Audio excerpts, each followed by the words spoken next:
जय श्री हरि विष्णु। प्रिय भक्तों, आज आप श्रवण करेंगे चातुर्मास कथा अध्याय 32। कल के अध्याय में हमने व्रत, दान और कर्म के गूढ़ रहस्यों को समझा। हमने जाना कि किस प्रकार हमारे प्रत्येक कर्म का फल हमें अवश्य प्राप्त होता है और किस प्रकार अपूर्ण व्रतों का दोष अगले जन्म में भी भोगना पड़ सकता है।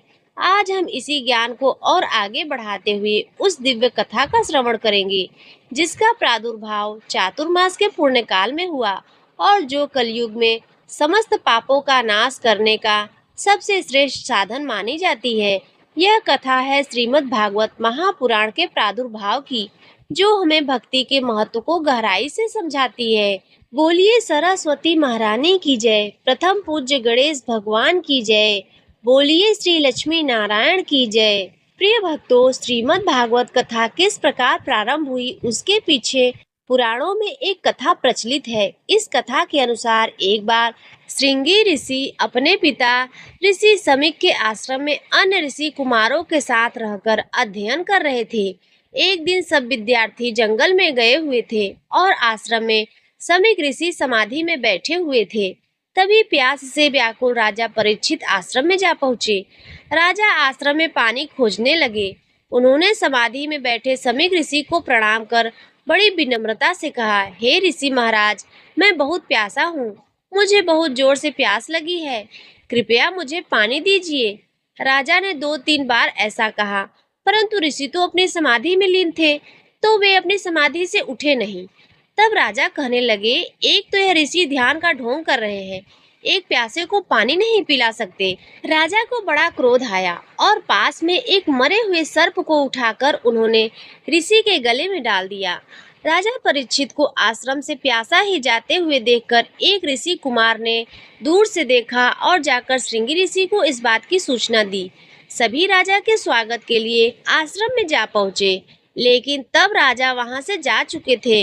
उधर तपस्या में लीन समीक ऋषि के गले में मरा हुआ सर्प पड़ा हुआ था। यह देखकर श्रृंगी ऋषि को क्रोध आ गया और हाथ में पानी लेकर उन्होंने श्राप दे दिया कि मेरे ऋषि पिता का अपमान करने वाले राजा परीक्षित की मृत्यु आज से 7वें दिन नागराज तक्षक के काटने से हो जाएगी।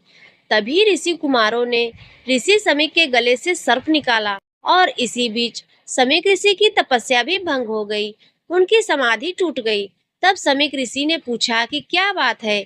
श्रृंगी ऋषि ने सारा वृत्तांत कह सुनाया, जिसे सुनकर समीक ऋषि कहने लगे, बेटा, राजा परीक्षित के साधारण से अपराध के लिए तुमने जो सर्पदंश से मृत्यु का भयंकर श्राप दिया है, यह तो बहुत बुरा है। ऋषियों को इतनी साधारण सी बात पर क्रोध करना बिल्कुल शोभा नहीं देता।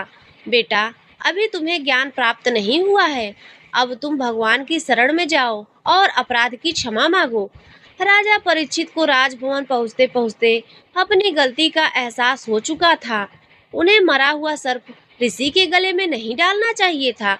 उधर थोड़ी ही देर बाद समीक ऋषि का एक शिष्य राजा परीक्षित के पास उनके महल में जा पहुंचा और वहां पहुंचकर उन्होंने कहा, हे राजन, ब्रह्म समाधि में लीन समीक ऋषि की ओर से आपका यथोचित सत्कार नहीं हुआ। आपको पीने के लिए जल नहीं दिया गया, इसलिए उन्हें इस बात का अत्यंत खेद है।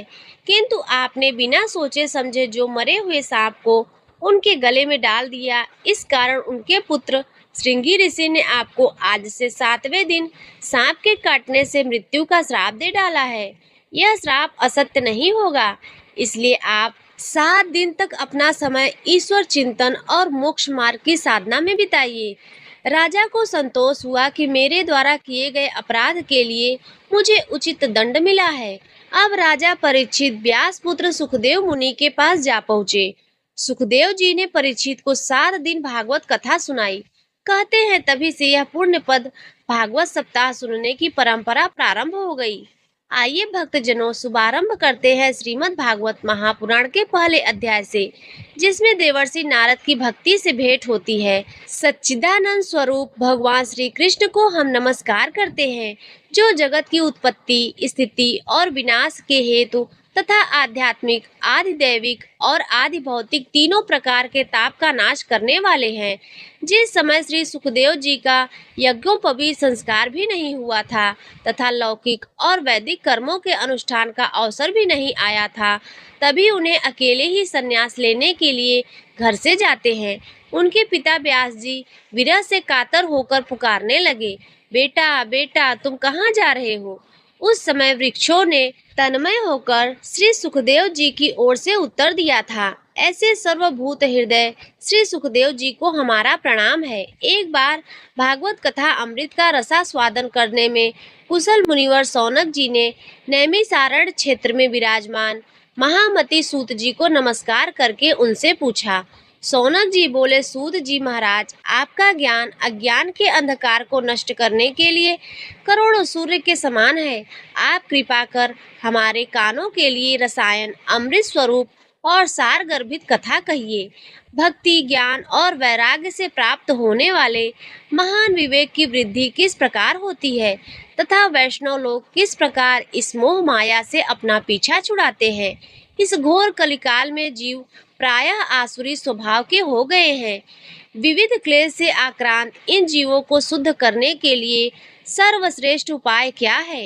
हे श्री सूत जी, आप हमें ऐसा कोई शाश्वत साधन बताइए जो सबसे अधिक कल्याणकारी और सबसे पवित्र करने वालों में भी पवित्र हो तथा जो भगवान कृष्ण की भी प्राप्ति करा दे। चिंतामणि केवल लौकिक सुख दे सकती है और कल्प वृक्ष अधिक से अधिक स्वर्गीय संपत्ति दे सकता है, परंतु गुरुदेव प्रसन्न होकर भगवान का योग दुर्लभ नित्य वैकुंठ धाम दे देते हैं। सूत जी ने कहा, हे सौनक जी, तुम्हारे हृदय में भगवान का प्रेम है, इसलिए मैं विचार कर तुम्हें संपूर्ण सिद्धांतों का निष्कर्ष सुनाता हूँ, जो जन्म मृत्यु के भय का नाश कर देता है, जो भक्ति के प्रवाह को बढ़ा देता है और जो भगवान कृष्ण को प्रसन्न करने का भी प्रधान कारण बनता है। अब मैं तुम्हें वह साधन बताता हूँ, उसे ध्यान पूर्वक सुनो। श्री सुखदेव जी ने कलयुग में जीवों के काल रूपी सर्प के मुख का ग्रास होने का त्रास अत्यंत नाश करने के लिए श्रीमद् भागवत शास्त्र का प्रवचन किया है। मन की शुद्धि के लिए इससे बढ़कर कोई साधन नहीं है। जब मनुष्य के जन्म जन्मांतर का पुण्य उदय होता है, तभी उसे इस भागवत शास्त्र की प्राप्ति होती है।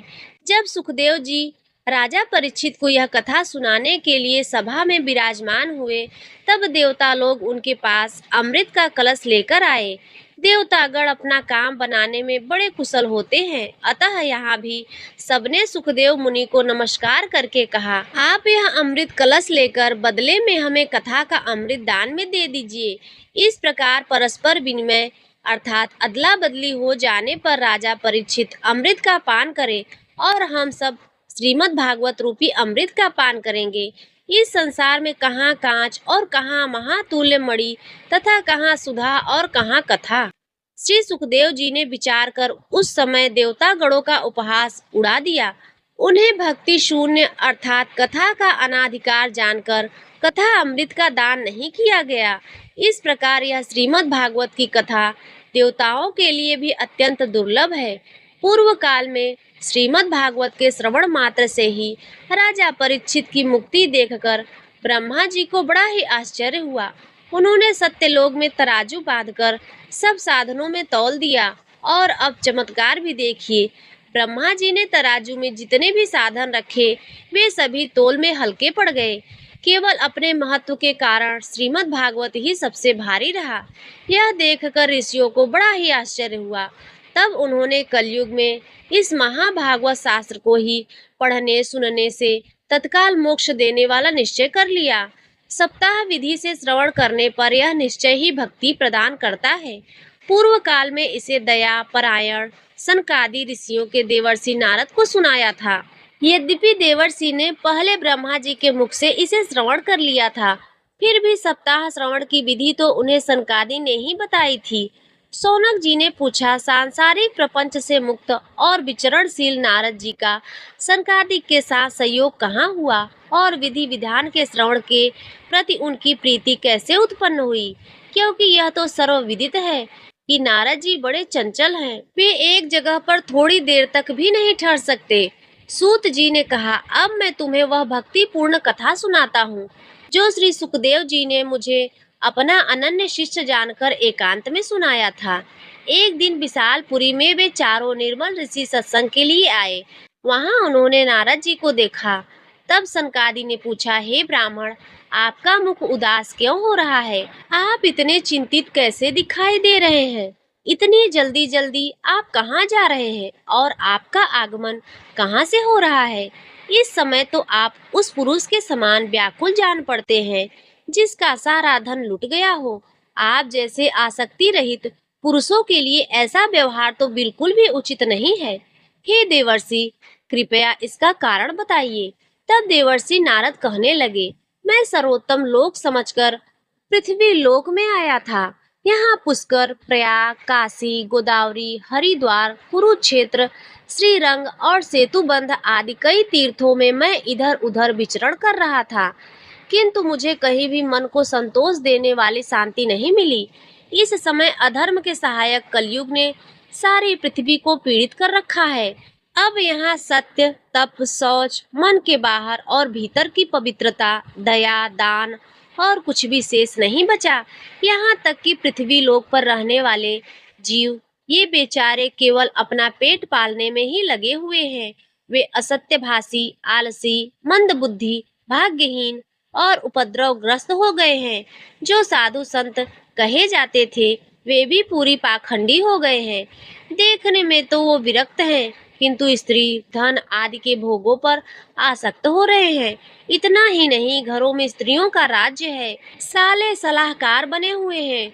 लोभ से लोग अपनी कन्याओं को बेचने लगे हैं और स्त्री पुरुषों में कलह मचा हुआ है।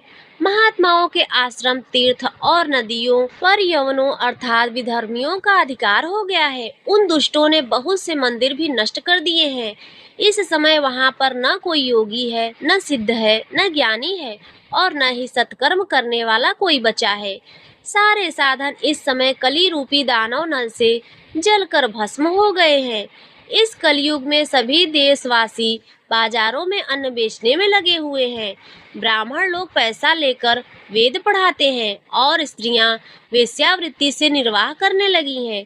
इस तरह कलयुग के दोष देखता है और पृथ्वी लोक पर विचरण करता हुआ मैं यमुना जी के तट पर पहुंचा, जहां भगवान श्री कृष्ण अनेकों लीलाओं रच चुके हैं। हे मुनिवर, अब सुनिए। वहां मैंने एक आश्चर्य देखा। मैंने वहां पर देखा कि एक युवा स्त्री बड़े खिन्न मन से उदास बैठी हुई थी। उसके पास दो वृद्ध पुरुष अचेत अवस्था में पड़े जोर जोर से अंतिम सांसें ले रहे थे। वह युवा स्त्री उनकी सेवा करती हुई कभी उन्हें होश में लाने का प्रयास करती और कभी उनके आगे रोने लगती। वह अपने शरीर के रक्षक परमात्मा को दसों दिशाओं में देख रही थी। उसके चारों ओर सैकड़ों दासियां पंखा चला रही थी और बार बार उसे समझाती जाती थी। दूर से यह सब देखकर मैं कौतूहलवश उसके पास चला गया। मुझे देखकर वह युवती खड़ी हो गई और बड़ी व्याकुलता से कहने लगी, हे देवर्षि, क्षण भर ठहर जाइए और मेरी चिंता का नाश कर दीजिए।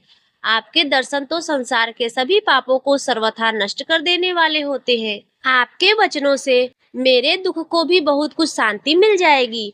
मनुष्य का जब बड़ा भाग्य होता है, तभी हे देवर्षि आपके दर्शन हुआ करते हैं।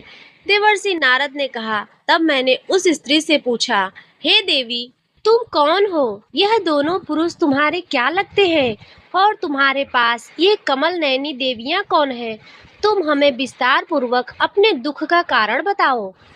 तब वह युवती कहने लगी, मेरा नाम भक्ति है। यह ज्ञान और वैराग्य नामक मेरे दो पुत्र हैं। समय के फेर से ही ये ऐसे जर्जर हो गए हैं। ये देवियां गंगा जी आदि नदियां हैं। यह सब मेरी सेवा करने के लिए यहाँ हैं। इस प्रकार साक्षात देवियों द्वारा सेवित होने पर भी मुझे सुख शांति नहीं है। हे देवर्षि, अब कृपया आप ध्यान पूर्वक मेरा वृत्तांत भी सुन लीजिए। मेरी कथा वैसे तो प्रसिद्ध है, फिर भी उसे सुनकर आप मुझे शांति प्रदान करें। मैं द्रविड़ देश में उत्पन्न हुई, कर्नाटक में पली, कहीं कहीं महाराष्ट्र में सम्मानित हुई, किंतु गुजरात में मुझे बुढ़ापे ने आ घेरा। वहाँ घोर कलयुग के प्रभाव से पाखंडियों ने मुझे अंग भंग कर दिया। चिरकाल तक यही अवस्था रहने के कारण मैं अपने पुत्रों के साथ दुर्बल और निस्तेज हो गई। अब जब से मैं वृंदावन आई, तब से पुनः परम सुंदर रूपवती और नव युवती हो गई हूँ। किंतु सामने पड़े हुए यह मेरे दोनों पुत्र थके मादे और दुखी हो रहे हैं। अब मैं यह स्थान छोड़कर अन्यत्र जाना चाहती हूँ। मेरे ये दोनों पुत्र बूढ़े हो गए हैं। इस दुख से मैं बहुत दुखी हूँ। हे ऋषिवर, अब आप खुद ही देख लीजिए। मैं तरुणी हूँ और मेरे ये दोनों पुत्र बूढ़े क्यों? अब हम तीनों साथ साथ रहने वाले हैं, फिर भी यह इतनी बड़ी असमानता क्यों? होना तो यही चाहिए कि माता बूढ़ी हो जाए और पुत्र तरुण। इसी से मैं आश्चर्यचकित मन से अपने इस अवस्था पर शोक करती हूँ। आप परम बुद्धिमान और योग निधि हैं। इसका क्या कारण हो सकता है? हे ऋषिवर, कृपया कर बताइए। तब देवर्षि नारद कहने लगे, हे साध्वी, मैं अपने हृदय में ज्ञान दृष्टि से तुम्हारे संपूर्ण दुख का कारण देख सकता हूँ। तुम्हें दुख नहीं करना चाहिए। केवल श्री हरि ही तुम्हारा कल्याण कर सकते हैं। सूत जी महाराज कहते हैं, देवर्षि नारद जी ने एक क्षण में ही भक्ति के दुख का कारण जानकर कहा। देवर्षि नारद कहने लगे, नारायण नारायण। हे देवी, सावधान होकर सुनो। यह दारुण कलयुग है। इसी से इस समय सदाचार, योग मार्ग और तप आदि सभी लुप्त हो गए हैं। लोग धूर्तता और दुष्कर्म में लगकर अघासुर बन गए हैं। संसार में जिस तरफ देखो, वही सत्पुरुष दुख से म्लान है और दुष्ट सुखी हो रहे हैं। इस समय जिस बुद्धिमान पुरुष का धैर्य बना रहे, वही सबसे बड़ा ज्ञानी या पंडित है। धरती पर लगातार पाप बढ़ते जा रहे हैं, जिसके फल स्वरूप धरती लगातार हर वर्ष शेष जी के साथ भार रूप होती जा रही है। अब यह धरती छूने योग्य तो क्या, देखने योग्य भी नहीं रह गई है और न इसमें अब कहीं मंगल ही दिखाई देता है। अब किसी को पुत्रों के साथ तुम्हारे दर्शन भी नहीं होते। विषय अनुराग के कारण अंधे बने हुए जीवों से उपेक्षित होकर तुम जर्जर हो रही थी, लेकिन वृंदावन के संयोग से अब तुम फिर से नवीन तरुणी हो गई हो। अतः यह वृंदावन धाम धन्य है, जहाँ भक्ति सर्वत्र नृत्य कर रही है। परंतु तुम्हारे इन दोनों पुत्रों का यहाँ कोई ग्राहक नहीं है, इसलिए इनका बुढ़ापा ही नहीं छूट पा रहा। यहाँ इनको कुछ आत्म सुख की प्राप्ति होने के कारण ही ये सोते से जान पड़ते हैं। प्रिय भक्तों, देवर्षि नारद और भक्ति महारानी के बीच में हुए इस प्रकार वार्तालाप को यहीं पर हम विश्राम देते हुए इस चातुर्मास के अध्याय 32वें को संपन्न करते हैं। कल के अध्याय में हम इसी के आगे का वृत्तांत सुनेंगे कि किस प्रकार देवर्षि नारद के इन वचनों को सुनकर भक्ति महारानी ने क्या उत्तर दिया। और आगे की कथा में हम यह भी जानेंगे कि भक्ति महारानी के इस दुख का निवारण किस तरह से हुआ। तो प्रेम से बोलिए, लक्ष्मी नारायण भगवान की जय, चातुर्मास महात्म्य की जय, धर्म की जय हो, अधर्म का नाश हो, प्राणियों में सद्भावना हो और विश्व का कल्याण हो। प्रिय भक्तों, आज की कथा यदि आपको अच्छी लगी हो तो वीडियो को लाइक कर दीजिए। चैनल पर पहली बार आए हो तो सब्सक्राइब कर लीजिए और कमेंट में जय श्री हरि विष्णु अवश्य लिखिए।